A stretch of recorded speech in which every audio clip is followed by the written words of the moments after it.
उपनिषद के मंत्रों को समझने का प्रयास चल रहा है। जिस 7वें मंत्र की हमने पिछले दिनों चर्चा की, उसमें यह उपदेश दिया गया कि यदि हम सब प्राणियों को आत्मा के समान समझें,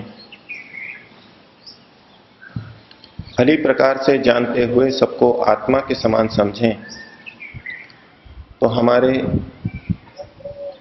मोह और शोक समाप्त हो जाएंगे। जो व्यक्ति सबको आत्मा के समान समझता है, उसके मोह और शोक समाप्त हो जाते हैं। इस प्रसंग में कल आपके सामने एक और चर्चा रखी थी।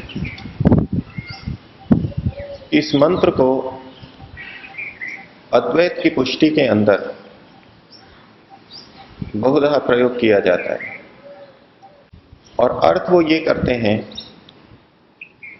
कि जो सब भूतों को, सब प्राणियों को, सब महाभूतों को, प्रकृति को आत्मा समझता है, अर्थात ब्रह्म समझता है, उसको फिर कोई शोक और मोह नहीं रहता।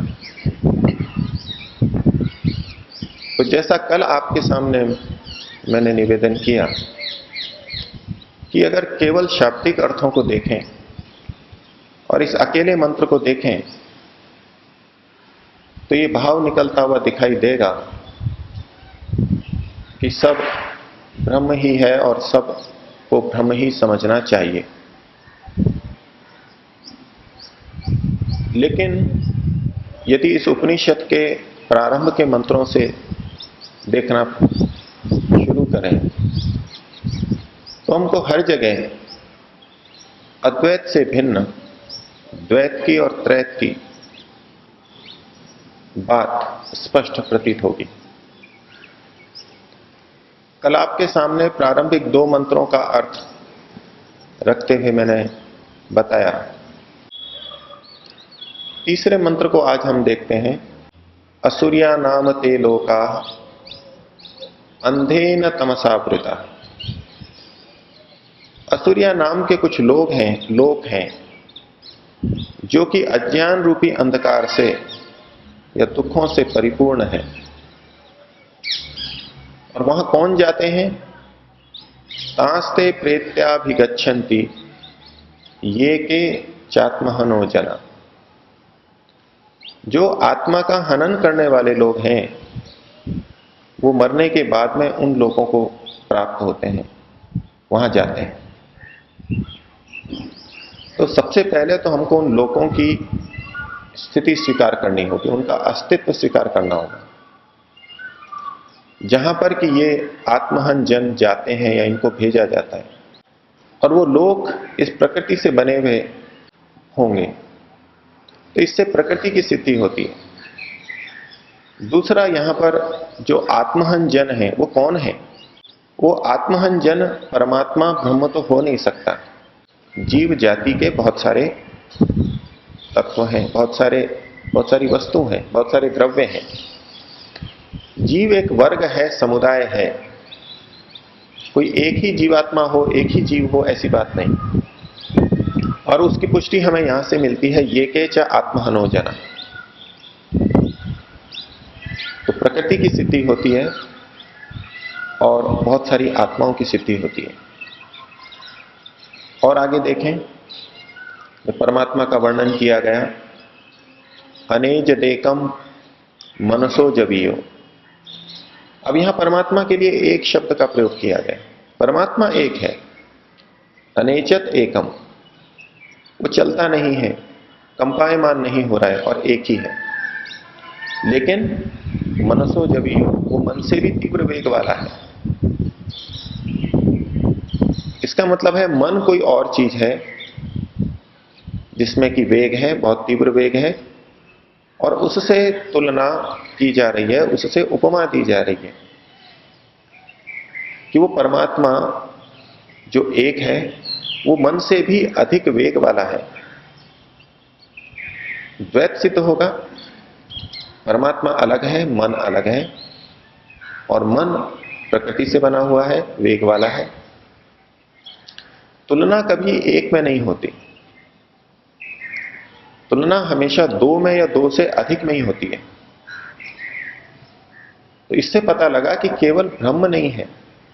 अगर मन भी ब्रह्म ही होता, परमात्मा ही होता, तो उसकी भी गति वैसी ही होती जितनी परमात्मा की है, क्योंकि परमात्मा एक रस और समान है। और जब समान गति होती तो तुलना की बात ही नहीं आती। और ये तो कम से कम नहीं कहा जाता कि वो मन से भी अधिक वेग वाला है, फिर समान वेग वाला कहा जाता है। तो अनेज देकम मनसो जवीयो, आगे कहा नैनद देवा आपनुवन पूर्वम अर्षत। ये जो देव हैं, इंद्रियां हैं, वो उसको कभी प्राप्त नहीं कर सकती। इंद्रियों के माध्यम से वो कभी प्राप्त नहीं किया जा सकता। और वो पूर्वमर्शक, वो पहले से वहां पहुंचा हुआ है। जहां मन जाएगा, जहां इंद्रियां जाएंगी, कोई व्यक्ति जाएगा, कोई आत्मा जाएगा, परमात्मा को उल्लांघना चाहे, परमात्मा से परे जाना चाहे, कितना भी तेज जाए, उससे पूर्व वहां परमात्मा पहले से पहुंचा हुआ है। अर्थात वो सर्वव्यापक है, पहले से ही वहां विद्यमान है। और अगली पंक्ति में भी ये बात कही, तद्भावतो अन्यान अत्येति तिष्ठत। वो एक जगह रहता हुआ भी, स्थिर रहता हुआ भी, दौड़ते हुए औरों से आगे पहुंचा हुआ रहता है, उनका अतिक्रमण कर जाता है। अर्थात एक तत्व है परमात्मा जो कि स्थिर है, सब जगह विद्यमान है, और दूसरे जो दौड़ने वाले हैं, गतिशील जगत है, गतिशील प्राणी है, उनसे पहले वो वहां पहुंचा हुआ है। उनका वो अतिक्रमण करता है, कोई उससे तेज नहीं जा सकता, कहीं उसको पीछे नहीं छोड़ सकता। परमात्मा सबका अतिक्रमण कर रहा है। तो जब अतिक्रमण कर रहा है तो जिसका अतिक्रमण कर रहा है वो अलग वस्तु, प्राणी होने चाहिए। और आगे कहा तस्मिन नपो मातरिश्वा दधाति। उस परमात्मा में ही ये मातरिश्वा अर्थात जीव कर्मों को करता है। तस्मिन नपो मातरिश्वा दधाति। ये मातरिश्वा जीव जितने भी कर्म करता है वो उसी परमात्मा के अंदर करता है। यदि सब कुछ ब्रह्म ही होता तो एक चीज दूसरे के अंदर है, ये कथन ही संभव नहीं था। एक वस्तु में दूसरी वस्तु है, एक व्यक्ति दूसरी वस्तु में कर्म कर रहा है, तो वहां भिन्नता तो बहुत स्पष्ट है। हम ऋषिउद्यान में रहते हुए अपना जीवन चला रहे हैं, अपनी गतिविधियां कर रहे हैं। इसका मतलब है ऋषिउद्यान अलग है और हम अलग हैं। हम अपने शरीर में अपनी गतिविधियां कर रहे हैं, चिंतन कर रहे हैं। इसका मतलब है शरीर अलग है और हम अलग हैं, चिंतन करने वाला तत्व अलग है। तो इस मंत्र से भी, इसके एक एक खंड से अद्वैत की बात झलकती है। और आगे देखें, फिर परमात्मा के लिए कहा गया तदे जति तन्नई जति। वो सबको चलाता है, तद ए जति, सबको चलाता है, और ततना ए जति, वो लेकिन स्वयं नहीं चलता। यदि कोई दूसरा है ही नहीं तो वो किसको चलाएगा? जब परमात्मा सर्वव्यापक है और स्वयं चलायमान नहीं है तो वो अपने को कैसे चला सकता है? यदि अद्वैत ही होता, सब कुछ ब्रह्म ही होता, तो परमात्मा अपने को कहां कैसे चलाता? एक स्थान से दूसरे स्थान पर जाना अर्थात देशांतर गति तभी संभव है जब वो वस्तु एक देशी हो, जो एक स्थान पर रहती है, अर्थात सर्वव्यापक नहीं है, उसी में गति हो सकती है। तो परमात्मा स्वयं तो सर्वव्यापक है, लेकिन दूसरों को चलाता है, लोकांतरों को चलाता है। तो तदे जति तन्नई जति, इससे भी सिद्ध हुआ कि परमात्मा ब्रह्म अलग है और दूसरी वस्तु अलग है जिसको वो चला रहा है। आगे कहा तद्दूरे तद्वंती के, वो दूर भी है और वो निकट भी है। ये दूर और निकट का व्यवहार केवल एक वस्तु में नहीं हो सकता, ये भी सापेक्ष है। आप मेरे नजदीक बैठे हैं, आप मेरे से दूर बैठे हैं। ये कथन तब होगा जब दो विद्यमान हो, दो से अधिक विद्यमान हो। कम से कम एक से अधिक तो मानना ही होगा, नहीं तो ये दूर और नजदीक का व्यवहार हो ही नहीं सकता। तो परमात्मा हमारे नजदीक भी है, दूर भी है। तो हम अलग हैं और परमात्मा अलग है। तो वहां फिर हम एकत्व देख सकते हैं कि प्राणी मात्र समान है। प्राणी मात्र से तात्पर्य उन प्राणियों में विद्यमान आत्मा से। मूल तत्व की दृष्टि से हर आत्मा समान है। यह हम कब देखेंगे, यह हम कब अनुभव कर पाएंगे, जब हम सामान्य को देखेंगे। तो सामान्यम एकत्व कर्म, समानता हमेशा एकत्व को लाती है। और भिन्नता, भिन्नता कैसे आती है? विशेषस्तु पृथक्त्वकृत।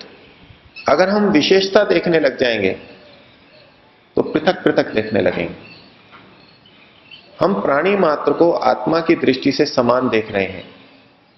सबका सुख दुख समान है, सबका हित अहित समान है, आत्मवत सबको देख रहे हैं। तो यहां एकत्व का भाव आएगा।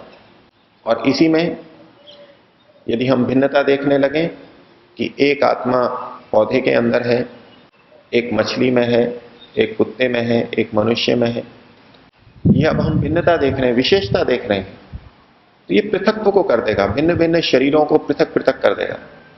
मनुष्यों में एकत्व देख रहे हैं, वहां अगर हम फिर से विशेषता देखने लगे, ये भारत का है, ये जापान का है, ये रूस का है, देश की दृष्टि से विशेषता देखने लगे तो फिर भिन्नता आ जाएगी, पृथकत्व आ जाएगा। कोई बालक है, कोई युवा है, कोई वृद्ध है, अवस्था की दृष्टि से विशेषता देखने लगे तो फिर भिन्नता आ जाएगी। जनगणना में बच्चों की संख्या अलग रखी जाती है, युवाओं की संख्या अलग रखी जाती है। विशेषता देखेंगे तो पृथकत्व आएगा। बच्चों में फिर भेद कर लेंगे, ये इस विद्यालय में पढ़ता है, ये उस विद्यालय में पढ़ता है। जहां जहां हम विशेषता देखते जाएंगे पृथकत्व आता जाएगा। और अंततोगत्वा हम किसी भी बाह्य स्थिति को छोड़ दें, भौतिक स्थिति को छोड़ दें, आंतरिक स्थिति देख लें, मन की स्थिति देख लें, तो हर आत्मा हमको फिर भिन्न भिन्न दिखाई देने लगेगा। हर आत्मा के मन पर संस्कार अलग हैं, ज्ञान अलग है, सबके कर्म अलग अलग हैं। उन कर्मों की दृष्टि से अगर आत्मा को देखने लगे, ये विशेषता देखने लगे, तो फिर हमको पृथकता दिखाई देगी, भेद दिखाई देगा। और इसी भेद के आधार पर हमारा जीवन भी चल रहा है। वेद जिस आत्मवत व्यवहार की बात कह रहा है, उपनिषद जिस आत्मवत व्यवहार की बात कह रही है, उसके बिंदु को हमको समझना होगा कि वो 100% समानता की बात, 100% आत्मवत भाव मानने की बात नहीं कह रही। हम यदि सोचने लगे कि सब भारतवासी एक हैं, हर मनुष्य एक है, क्या इस एकत्व के आधार पर हम या कोई भी व्यक्ति व्यवहार चला सकता है? सब एक हैं तो क्या सबके घर एक ही हो गए? कोई किसी भी घर में जाकर के रह सकता है, खाना खा सकता है?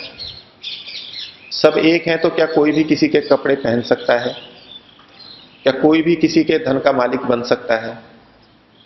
सब एक हैं तो क्या हमारा भोजन सब एक जगह बन सकता है, पूरे भारत का या पूरे मानवों का? या एक जैसा बन सकता है? या एक जगह हम भोजन कर सकते हैं? नहीं हो सकता। वहां हर जगह हमको भिन्नता देखनी होगी, और वो ही न्यायपूर्ण व्यवहार है। जिसका जैसा कर्म है वैसा फल वो भोगे, वैसे पुरस्कार का वो भागी बने, वैसे दंड का वो भागी बने। ये आवश्यक है, यही न्याय है, यही पक्षपात रहित व्यवहार है। तो इस सारे भिन्न व्यवहार को करते हुए भी फिर जो आत्मवत देखने की बात है, उसको ये उपनिषद, ये वेद कहना चाहता है। यथा योग्य व्यवहार करते हुए भी हम इनमें छिपे हुए एक तत्व को, समानता को देखें, उसको समझें कि कर्म और संस्कार की, ज्ञान की भिन्नता होते हुए भी मूलतः तो ये सामने वाला आत्मा भी बिल्कुल मेरे जैसा है। मैं भी कभी इस स्थिति में रहा होऊंगा, इसके जो कर्म और संस्कार हैं, बुरे संस्कार हैं, बुरे कर्म हैं, मैं भी कभी ऐसा रहा हूंगा। और ये जो मेरे से अच्छे संस्कार और कर्म वाले हैं, ये भी कभी मेरी तरह से रहे होंगे और मैं भी उन जैसा बन सकता हूं। ये आत्मवत व्यवहार करके हम सभी मोह और शोक से उठ सकते हैं। और यदि हम सबको ब्रह्म ही मानने लगें, तब तो हमारे मन में अनेक प्रश्न खड़े होंगे, कर्तव्य अकर्तव्य का संदेह पैदा होगा, शोक भी पैदा होगा। मान लीजिए सब कुछ ब्रह्म ही है, हम भी ब्रह्म थे और ब्रह्म के अंश हैं हम, तो क्यों मैं दुख को पा रहा हूं? ब्रह्म तो दुख से परे है, आनंद से परिपूर्ण है, लेकिन मैं दुख को क्यों पा रहा हूं? मैं क्यों नहीं आनंद को पा रहा?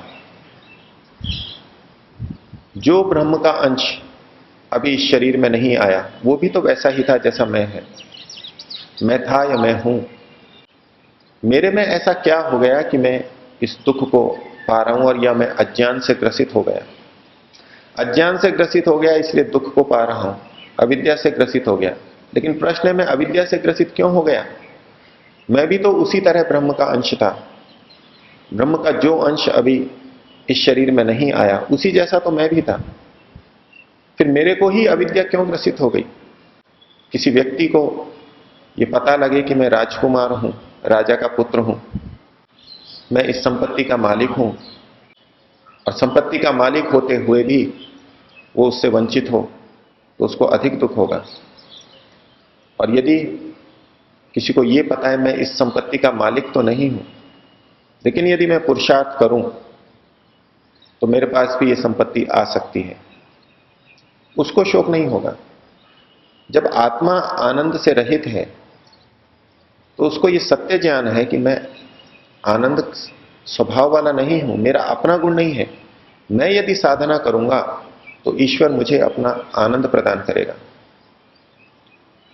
मैं पुरुषार्थ नहीं कर रहा हूं इसलिए ईश्वर का आनंद मुझे नहीं मिला है, उसे दुख नहीं होगा।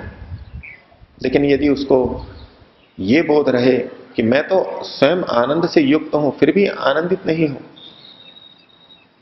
आनंद मेरा स्वभाव है, आनंद मेरी संपत्ति है, फिर भी मैं उससे वंचित हूं, यह ज्यादा दुखदायक बात है, यह ज्यादा संदेह पैदा करने वाली बात है।